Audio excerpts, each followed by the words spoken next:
Hi everybody, Greg Rust and Dan Herrera with you for this edition of the KTM Summer Grill, joined by man, myth, legend, circuit owner, whatever you want to call him, Tony Quinn. Welcome to the show. How are you? Yeah, I'm fine. I'm fine. I've had a reasonably quiet year, to be honest. Quiet? Yeah, a little bit quiet by my standards. And I'm still recovering from that horrific meeting with the concrete wall 18 months ago. But I am definitely getting better. But I think I'll always have a limp of some sort.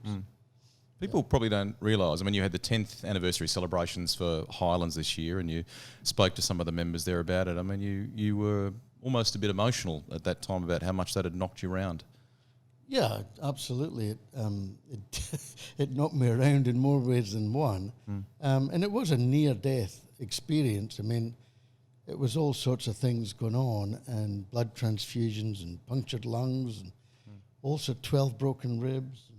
And, and Kate, she was Googling something the other day, and apparently over 40, if you have cracked ribs and fractured ribs, it reduces your lungs quite a bit, because I've felt a bit breathless of late. And, it's Mother Nature saying you're getting old. But yeah, it has an effect. So. Amazingly, I know Dan's got some questions here. Amazingly, you are back driving. There was a lot of, question marks about whether you would race again, and you are doing some of that, and that's terrific. Yeah, and I tell people that I didn't think I would, but I said to Harry that I'd like to go to QR and just see if I can do 20 minutes in the car. And I did, and I did 20 minutes. And I enjoyed it. I came out of the car and said to Harry that I really enjoyed that. And it felt on reflection that the last few years were an obligation or an expectation that you would go racing. But now I just do it for the pure enjoyment. I don't want to get in anybody's way. I'm not racing. I'm going round and round in circles. And so long as I'm enjoying it, it's fine. And if it happens to start pouring the rain, I'll just come in. I don't want any more cups or trophies, or I don't need any of that. So I just want to enjoy it. I enjoy the people. I enjoy the camaraderie that's in the pits, and the bullshit that gets talked and all of that stuff. I actually I like race car drivers and teams as a community, because I find that they're all quite witty. And they make a lot of quick decisions, and I like that. I don't like pondering on things. So I like the community. I like the people. And you have had a win this year. I mean, you were even in this Sunraysia Safari a few months back. Tell us about that experience. That's something a bit different for you as well, isn't it? No, I've done it for quite a long time, but not very successfully. We always broke down, or we had something wrong, or it's a tough gig.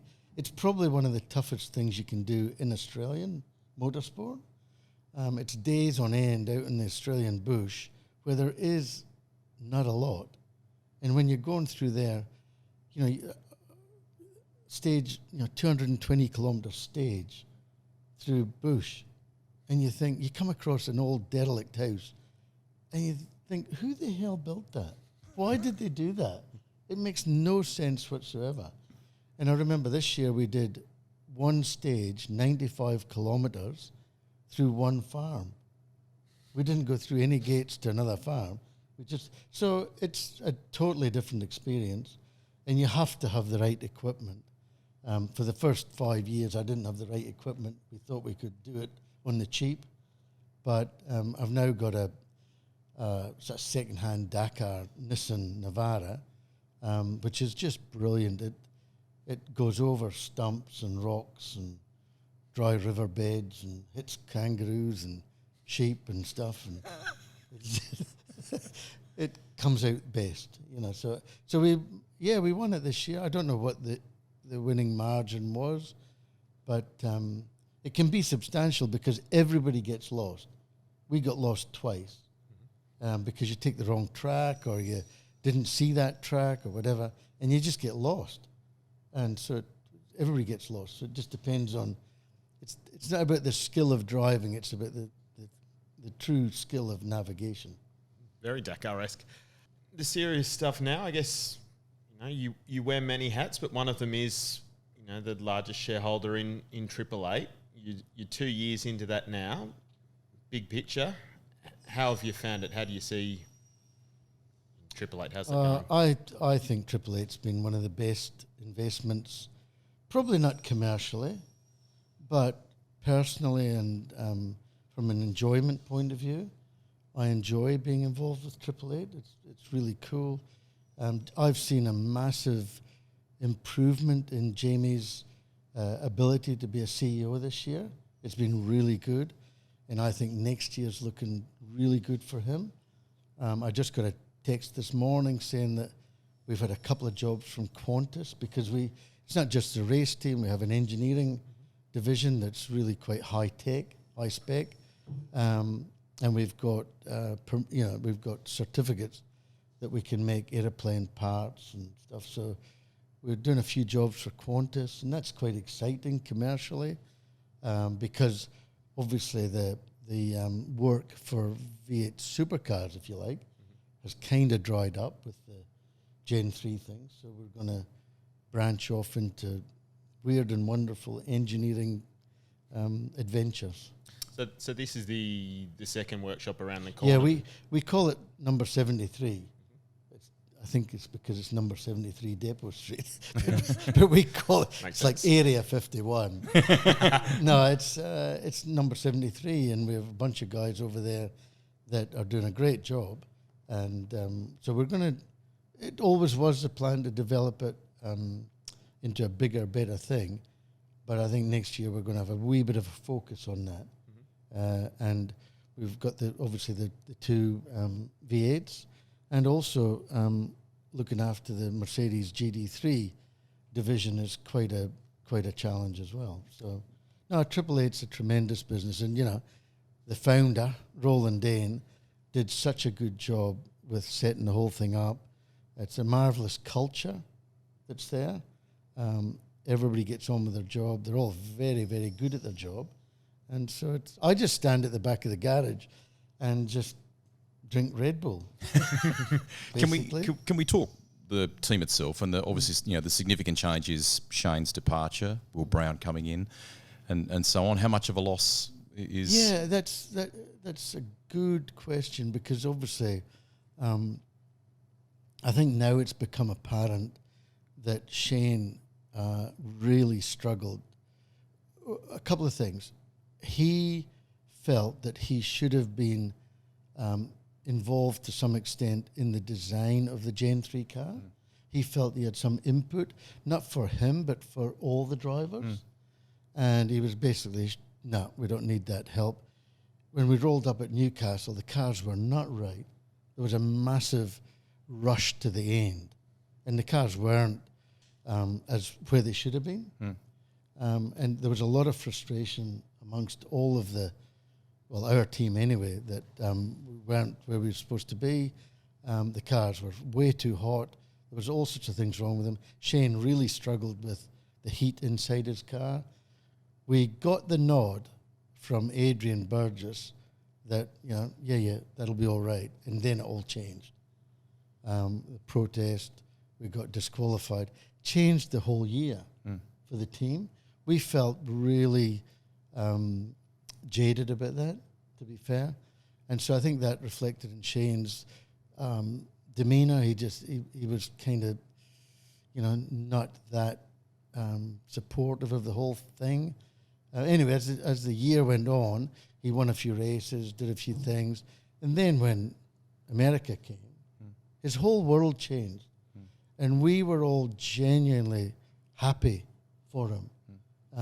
I think it's the best thing he could ever do. And for the team, if we can just, if you think about the team, Jamie, it was a different relationship with Jamie and Shane when they were drivers to when Jamie was a CEO and Shane was a driver. There was a little bit, it was difficult for Jamie, to be honest.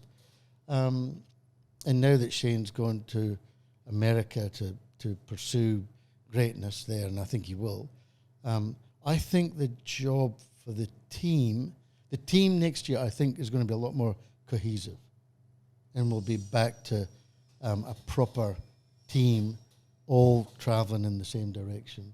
I think Will Brown will be a good addition. He's the young Lounsey. You can't make him not smile. He just smiles. So, I think, and Jamie gets on well with Will. So I think, in Brock, I was at the dinner in Adelaide, and all the drivers are yahooing about and stuff like that, and all their girlfriends and stuff. It's all quite sociable. But I was impressed with Brock. Brock was so focused on next year. He's ready, hey? He's ready. He's coming, and he's going to have a real good crack. So I think the team is poised to go again, hopefully, and we'll give it our best crack, I reckon. I think Jamie's going to be up a level. Brock's definitely going to be up a level, and Will will be where Will will be, I mean, wherever he fits in. But the team's all solid. Nobody's disappearing off to another team. The trouble with being 888 is that all the other teams want to steal your staff. And it's always a problem around this time of year where, wages are negotiated and salaries and conditions are negotiated because they've had offers from somebody else.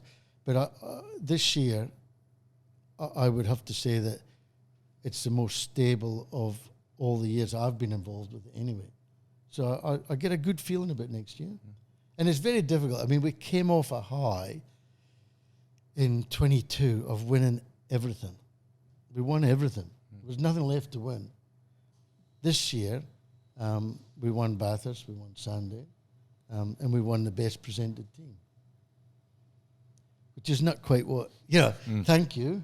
But no, we're going to try. The Enduros are still good box tick, but I think where you're going is that some of the stuff that you feel like you've missed relative to other years has only increased the hunger. Is that what you're basically saying? 100%. And I think the team will gel a lot more because we won't have the distraction of Shane going away and the media giving him a hard time. I mean, I sympathise with the guy. It's a pain in the arse when people are chasing you and asking you the same numb questions all the time. That's not Shane. He doesn't want to do that. He wants to go out and race. He went to Highlands and raced Aussie race cars, never raced them before, and won every race. That's Shane. That's what he wants to do. I think he has said, though, that he could have handled some aspects of that better, hasn't he? I mean, clearly there were moments of that, but that's at the same time that's not how he's wired either. That's not his thing. No. And so that's incumbent. What I'm saying is that's then incumbent on the media to tackle it in a way that perhaps connects better with him. Yeah, and the media is the media. And you've got to love them and you can hate them sometimes as well. But they've got a job to do. The trouble is that there's 20 people doing the same job, asking the same questions, and that gets a bit tedious. I happened to watch a snippet of the movie Diana on Netflix or whatever it was the other night, and she was just hounded massively by the media. It's a little bit unfair, but anyway. I'm not. I'm available anytime. The media can have. We found a window. Anytime. That's good. Before we move on here, you brought up Highlands and 6 Hour. How good to have that back this year, and it was back with a bang, wasn't it? It was huge. Yeah, it was good. I mean, we had 55 expressions of interest, and this is typical of major events. We had 21 or 22 cars. But good, they were good, pretty good quality. Excellent cars and excellent teams, no doubt. But, just a few more numbers would have made all the difference because the budget was done on 45 cars. So there's a commercial aspect to that whole thing as well. But I understand, So next year, I think we've decided to do it in the middle of December. And we'll see if Santa Claus can make an early appearance or something and try and, as we do in New Zealand, we just try and do things differently. I mean, the favourite thing for most people was the Le Mans start. I mean, it's incredible the amount of noise it gets pre-race. And even amongst the drivers. And then even after it, I mean, all the photos of people running and wincing in pain, and it was terrific. I know. It's amazing, and it's just good fun. And of course, what a fantastic... We gave away a Lamborghini. It's a Lamborghini that we've had since the beginning of it. It must be 8 or 10 years old or whatever. And it's done a lot of good stuff for us. It's been a very, very reliable car. Very good. But it was time for it to go. And we raffled it and gave it away to one of the original helpers at volunteer at Highlands. He won it, so he's chuffed. He's very happy. That's good. Dan's probably got a few more questions here. Can I go to, you and I spoke on this very format for the Summer Grill exactly 12 months ago, and in that conversation you talked about a kind of broad brush report card, if you like, for supercars, and you were a bit at the time with race. I think it's probably fair to say you were a bit underwhelmed, if I'm perhaps paraphrasing, about what they had done. What about 2023? How do you feel about the sport and the things that either has or hasn't achieved in 2023 in a broad sense? Yeah, I don't think it's been exceptional. Mm-hmm. Yeah, I think they've lacked quite a bit. And I'm sure I said it last year. They need someone to spruik their business, to spruik what they're doing. They need to amp it up. It's very almost hush hush, and even the calendar this year that seemed to take forever to put out again, and then when it did come out, there was nobody telling the big story and selling the sizzle, you know. And I still think that's a fault. I spoke with a few of the people at the dinner again. They're all excited about going to Taupo, and I think that will be a good event for them. But, you know, we need to amp it up. And, you know, Newcastle's gone. It'll never come back. And maybe, and plenty of people have said it, that maybe they need to look at the existing tracks that are already there and, you know, making more of telling people what they're doing. Yeah, that in any business you've got to tell. In fact, a lot of businesses bullshit what they're doing. And VH could do that as well. They could have a bit of bullshit going on. Be good. What about you mentioned the need for the spruik, but what about the product itself? It feels a bit samey from year to year now, and the calendar, like you've touched on the calendar, it's only 12 events. It really feels like everything's going through the motions at the moment. Fair comment or not? Yeah, 100%. I think everybody feels the same. And some people have been underwhelmed by the cars. I think the cars are pretty good. The cars have been confused with the parity issue. Now, again, we shouldn't take 12 months to sort that out. But, okay, we've now sent them off to America. Whatever comes out of that thing, that's what it's going to be. That's it. End of story. And, you know, we need to get on with it after that. And, you know, find whatever secret Airbus have. We just need to plug that in. Do you feel like the racing will actually get to a point where, I know not everyone has liked the new Gen car, but will it get to a point where we're actually going to be with a product from a competition perspective that will actually be quite a good spectacle? I hope so. I think so. And I hope so. It's the old story. You know, when people don't have parity, they want parity. And when they've got parity, they don't want parity. You know, it's like, it's so weird. You know, and parity tends to stifle innovation and new ideas or whatever. So very difficult to navigate that one. But I think the safe ground is parity, and mix up the product. Somehow come up with Le Mans Start. It does, you know, like formats, whatever it might be. Entertainment. Yeah. Let's not just keep doing the same old thing that we've always done. I'm a great believer in entertaining the people, and you know, there's a lot of drivers there that have been there for too long. You know, they need to move on. We need to get new blood in, and let them make mistakes or whatever they're doing, or find new talent. We have to tell people about them, though. We have to. It is incumbent on the sport in particular 100%. To go, this is who Will Brown is. This is who Brock Feeney is, and so on. Yeah, 100%. You know, it feels to me that the V8s race have bought the V8s and they're letting it run. Nobody's taken it and gone, right, this is what we're going to do with it. Because in any business, if you just let the business run on its own steam, it will eventually diminish and disappear. So I think it's the old story. We've got to back the right people. We've got to get the right people in there to sell the sizzle. And there's a few people in there that I know, whether they're right or wrong, but they definitely have some sizzle ability. They just need to get to the front. Where is the growth then? Where are the opportunities that you see for Supercars? Who should we be going to? What exactly should they be trying to sell? Well, I mean, I'm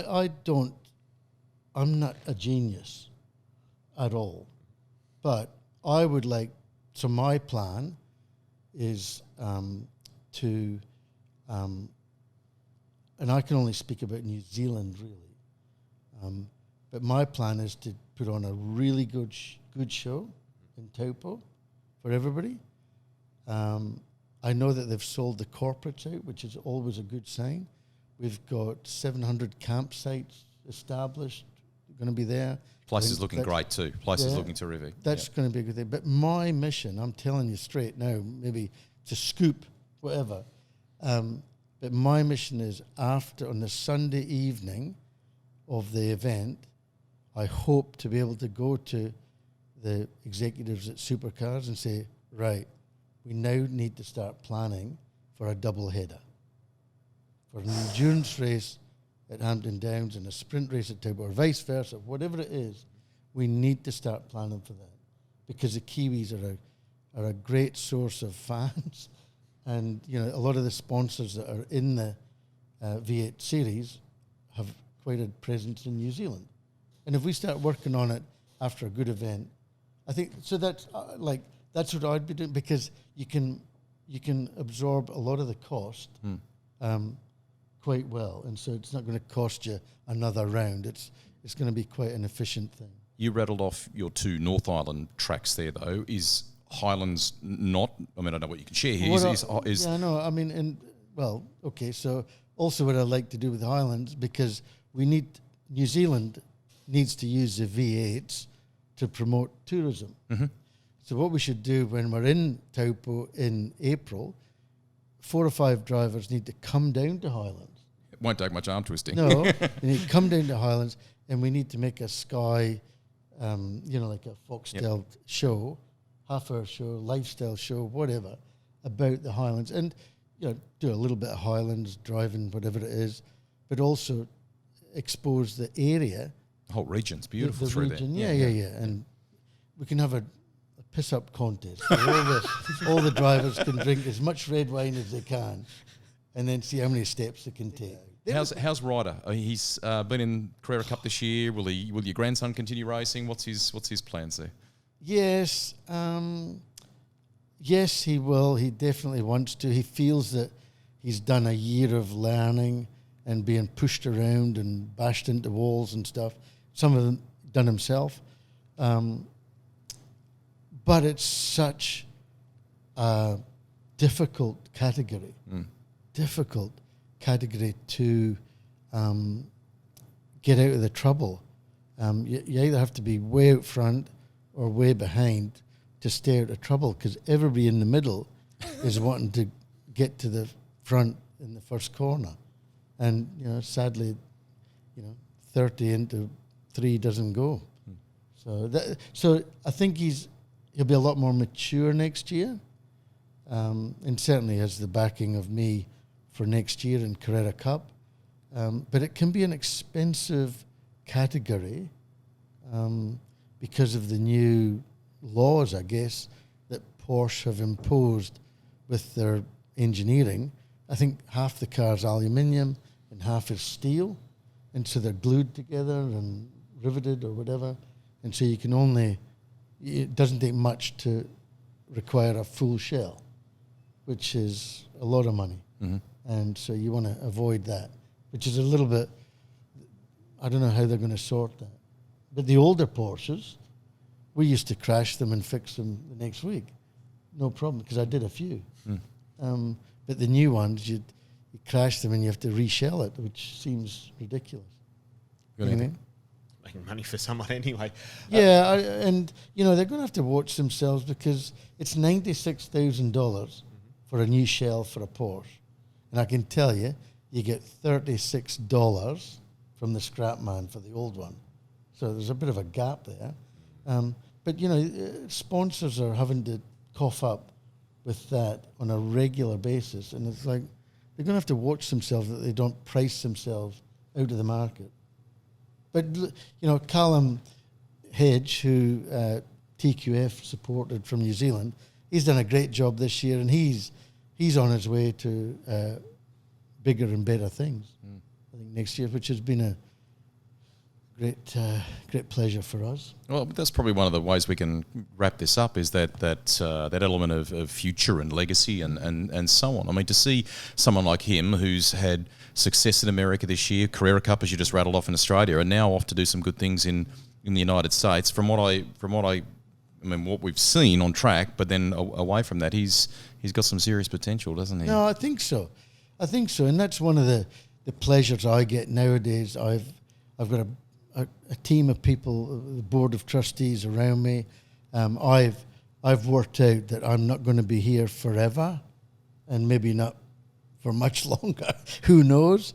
But what I want to do is make sure that when I'm gone, that the 3 tracks in New Zealand carry on as is, along with the TQF. So that's kind of a fair bit of my work now, is to make sure that can continue for the next, decades, 25 years, 50 years, whatever, and be self-supporting and self-sufficient. And I think that's going to be a great legacy for me to leave behind. And I won't be able to leave any bills behind because I know that the Kiwis won't pay them. So I'll have to square them all up first. But yeah, so that's something that's a little bit quiet-ish, but it gives young Kiwi kids a proper pathway to have a career in motorsport, and we're all quite proud of that, as you know. That's that side of the ditch. What about Queensland Raceway here? Queensland Raceway is great. I love it. I treat it like my farm. Like I go out there, and it's just like having a farm. You go around the place, you have a look around, and it's always quite. It's high risk, but it's high reward. So I enjoy the rewards. I enjoy seeing people smiling and having a good time. There's always the risk of idiots on the track and stuff like that. But we've managed to rein that in quite a bit. And I think that we give the vast majority of customers a good experience now, which is good. And Josh and the team out there do a marvellous job. Yeah, much better job than I could do. But it's very enjoyable, and we're constantly improving the facility. And I think Josh wants to run a little internal circuit next year, just for small sprints stuff. So we're always having, ideas. Awesome. Yeah, but I'm happy. It's good. Glad to get you back on the Summer Grill this year. Thank you very much for stopping by. Congratulations on 10 years at Highlands, and here's all the best for 2024 with Triple Eight. There's some great things there in the pipeline. We'll be there. There you go. We'll be very, very close if we're not there. Righto. Tony Quinn joining us on this edition of the Summer Grill, brought to you by KTM Ready to Race. Make sure you check back in with the Speed Cafe website tomorrow morning to see who our next guest is. You could be a winner each episode of the Summer Grill. KTM are giving you the chance to win a bar stool, a mug, and this race-inspired clock as well. So there's more good reasons to tune in and hear from some of the stars of world motorsport here as a part of the KTM Summer Grill. All you got to do is click on the link below, fill in your details, and you could be in the running to win.